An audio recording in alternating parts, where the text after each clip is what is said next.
As you may have seen from our previous video, it's Mardi Gras season. We were making king cake and feeling that New Orleans spirit vibing through us. So I decided I should make me some gumbo. Gumbo is a labor of love, and there are a lot of different recipes. I actually found one recipe that was printed in the New Orleans Times-Picayune in the 1800s, and it called for squirrel. It's super labor intensive. I thought there's got to be a better way. And there is, Kevin. It's a deep cut. I have gotten this recipe down to a simplified version. This is super simple ingredients, and this is almost one pot, too. I guess technically 3. Okay, scratch that. It's not one pot, but it's simple. Apparently, it's a pretty good recipe. Tens of thousands of people have gone to the page to look at this recipe. I know you can do it.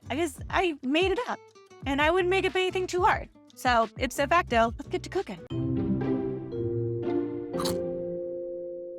So we'll start our recipe off with the southern mirepoix, which is celery, pepper, garlic, and onion.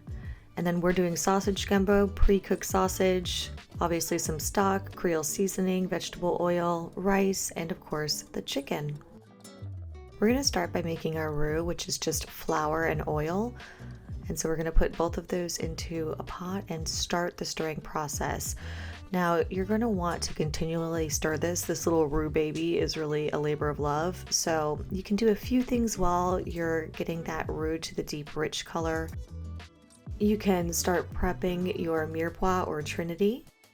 So all of the onions and celery. Now, can you use a larger food processor and do them all at the same time? Yes, and if I could locate my larger food processor, I would have done that, but I don't remember where I put it, but I'm sure it's safe. So we're going to get all of our onions and peppers and celery diced and ready to go into our delicious gumbo pot. Once your trinity is prepped, you can press your garlic into the bowl of diced vegetables. You want to continually look at your roux. It should be darkening nicely, but you're going to need to stir that every few moments. Take care of that little roux baby. I like to do my chicken in the Instapot, so I'm just putting the chicken in there with a little bit of water and Creole seasoning. Mix that together and put it on the poultry setting. While the chicken is going in the Instapot, we will prep our sausage. So this is pre-cooked sausage that we are just going to brown. So we're going to slice it into disc shapes and then brown them on each side on medium-high temperature in our pan. I like my sausage extra brown, but you definitely can pull back on the amount of doneness depending on your taste and preferences. Of course, we're continually stirring our roux throughout this entire process. Once the chicken is done in the Instapot, you're going to want to chop it into bite-sized pieces. Make sure you reserve the water that the chicken was cooked in. We're going to slice our sausage in half as well into more bite-sized pieces just so it's more evenly distributed throughout the gumbo. Now we're going to make our rice for the gumbo, and I'm pouring the rice into the water that we used to cook the chicken in. Of course, continually stirring our roux, and we're going to deglaze the sausage pan with some stock to make sure we get all of that flavor and juice as well. Our roux should look nice and deep chocolatey at this point. We can slowly start adding in some of that deglaze and then our chicken stock or vegetable stock as well. You're going to want to add these in slowly and mix in between vigorously so that it gets well incorporated. This is the arduous make or break time of the gumbo when you're transforming the roux baby into the stew baby. It should look like dark chocolate at this point, and that flour is going to soak up all of the stock that you are putting in, which is why that broth turns out so thick and delicious at the end of the gumbo process. We're slowly adding the stock in to make our broth both thick and delicious. By the end, it should move easily through your whisk, but have enough texture that you can feel it resist a little bit. Then we're going to add in all of our chopped trinity, including the garlic, and bring it to a boil.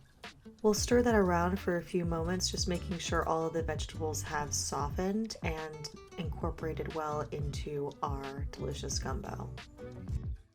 Then it's time to add in our protein. So our chopped chicken and sausage will go in, and we'll stir well to make sure everything is evenly incorporated throughout our gumbo. Now we're gonna let this simmer and really all of those flavors combined for at least half an hour, but you can actually have this simmering on the stove all day if you would like. Our rice came out beautifully cooked in that chicken stock that we made from making the chicken in the Instapot. And our beautiful gumbo is just simmering away. That's when you know it is a delicious gumbo, when you've had stuff just spilling over the edge, seeing all of that flavor come together. It's good. It's good? What would you change? Nothing. Nothing. I don't know. It's perfect. I'm perfect. Yes. You are perfect. Thank you, baby. I love you too. Well, after my official taste tester gave it the thumbs up, it's time to plate our gumbo. Thank you guys so much for stopping by and taking a bite of the afternoon macaroon with me. I'm Coco. Please like and subscribe. We post new videos every Tuesday to feed our body and Friday to feed our soul.